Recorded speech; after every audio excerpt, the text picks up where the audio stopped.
आप सबको हमारा नमस्कार। 3 दिन से ज्यादा हो गए हैं जिसको सभी का सबसे भयावह रेल हादसा कहा जा रहा है, और आज भी सरकार की तरफ से सिर्फ और सिर्फ ध्यान भटकाने का काम किया जा रहा है। लेकिन कुछ बोलने से पहले कुछ आंकड़े आपके सामने रखने जरूरी है और क्या कोशिशें चल रही हैं उसके बारे में बात करनी चाहिए। भारतीय रेल रोजाना करीब 2 करोड़ 20 लाख लोगों को अपने गंतव्य तक पहुंचाती है। मतलब ऑस्ट्रेलिया की पूरी आबादी इस देश की रेल पटरियों पर रोज होती है। पर ऐसे लोगों के सफर की सुरक्षा की चिंता करने के बजाय आज सरकार क्या कर रही है? कहानियां गढ़ रही है, साजिश रचने की थ्योरियां बता रही है, एक इंद्रजाल बनाने की कोशिश की जा रही है। 288 लोग, मतलब 300 करीब लोगों की जान चली गई है, और आज भी इस सवाल का जवाब नहीं है कि इन मौतों का जिम्मेदार कौन है। और रेल से कौन सफर करता है? रेल से इस देश का आम आदमी सफर करता है। तो जब कल हम और आप या आपके परिजन, आपका परिवार, आपके मित्र, इस देश के लोग जब रेलगाड़ी में बैठेंगे तो ये याद रखिएगा, आप ये सफर अपने रिस्क पर कर रहे हैं, क्योंकि सरकार की कोई जिम्मेदारी नहीं है। कहां नैतिकता लेकर नैतिक जिम्मेदारी का वहन करते हुए सरकार को और इनके मंत्री को इस्तीफा देना चाहिए, और कहा नई नई थ्योरी, एक इंद्रजाल रच दिया गया है, डेलिबरेट इंटरफेरेंस, मतलब जानबूझकर हस्तक्षेप किया गया, इसलिए ट्रेन डिरेल हो गई। और अब सीबीआई को जांच सौंपी जाएगी। लेकिन अगर यह दुर्भाग्यपूर्ण नहीं होता तो शायद हास्यास्पद होता कि जब अभी राहत का, बचाव का कार्य चल ही रहा था तो एक मालगाड़ी भी वहीं पर डिरेल हो जाती है। तो यह भी साजिश थी, यह भी नेहरू जी की गलती थी, यह भी कांग्रेस की सरकारों की गलती थी कि अभी राहत कार्य चल रहा है और वहां पर एक ट्रेन और डिरेल हो जाती है। जवाबदेही का जा नहीं है इस सरकार में। अब सीबीआई को जांच सौंपी गई है, और सवाल आज यह है कि क्या सीबीआई और एनआईए जैसी एजेंसीज वाकई में कुछ कर पाएंगी? क्योंकि मैं आपके सामने यह बताना चाहती हूं कि 2016 में कानपुर में एक बड़ा रेल हादसा हुआ था।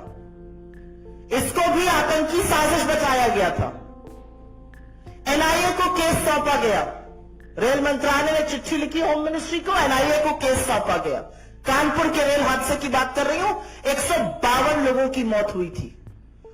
2017 में कुनेरू आंध्र प्रदेश में रेल डिरेलमेंट हुआ, बड़ा हादसा हुआ, 40 लोगों की मौत हुई। तुरंत बजाय जिम्मेदारी तय करने के, जवाबदेही तय करने के, जांच एनआईए को, नेशनल इन्वेस्टिगेटिव एजेंसी को सौंप दी गई। 7 साल हो गए हादसे के, और आज एनआईए एक तय हो कि यह साजिश थी और सरकार की और सिस्टम की विफलता के कारण यह एक्सीडेंट नहीं हुए थे। 7 साल बाद भी चार्जशीट दायर नहीं हुई है। मतलब करीब करीब 200 लोगों की मौत रेलवे ट्रैक पर डिरेलमेंट से हो गई। उसका जिम्मेदार कौन है यह नहीं पता है।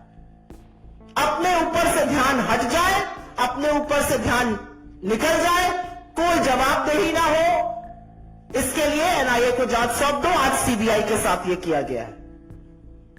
असलियत यह है कि सिस्टम की विफलता, सिग्नल सिस्टम की विफलता, इंटरलॉकिंग क्या दिक्कतें, जो ट्रैक का रखरखाव नहीं हो रहा, उसकी दिक्कतों के चलते यह हो रहा है।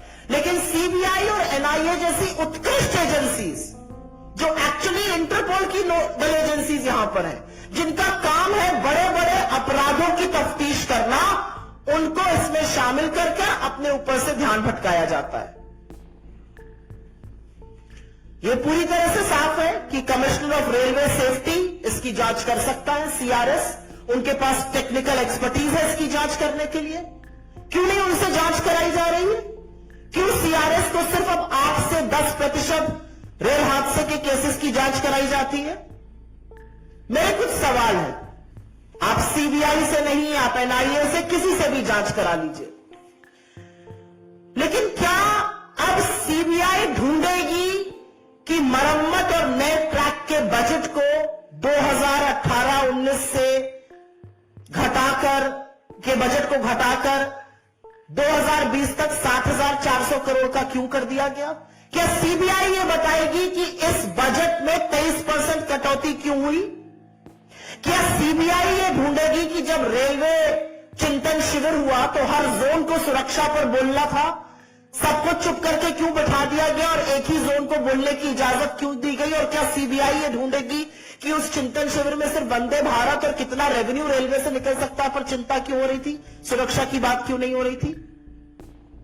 क्या सीबीआई ये ढूंढेगी कि जो CAG controller and auditor general की लेटेस्ट रिपोर्ट है जो बताती है कि 2017 से 2021 के बीच में 10 में से करीब 7 हादसे पटरी से उतर जाने, डीरेलमेंट के कारण हुए, वो क्यों हुए?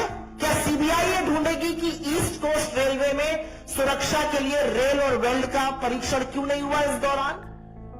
10 में से 7 हादसे डीरेलमेंट की वजह से होते हैं और ईस्ट जोन जहां बालासोर में एक्सीडेंट हुआ वहां पर इसका परीक्षण तक नहीं किया जाता है 4 सालों में। क्या सीबीआई ये ढूंढेगी? क्या सीबीआई ये ढूंढेगी कि रेल राष्ट्रीय कोष का फंडिंग 79% क्यों घटा दी गई?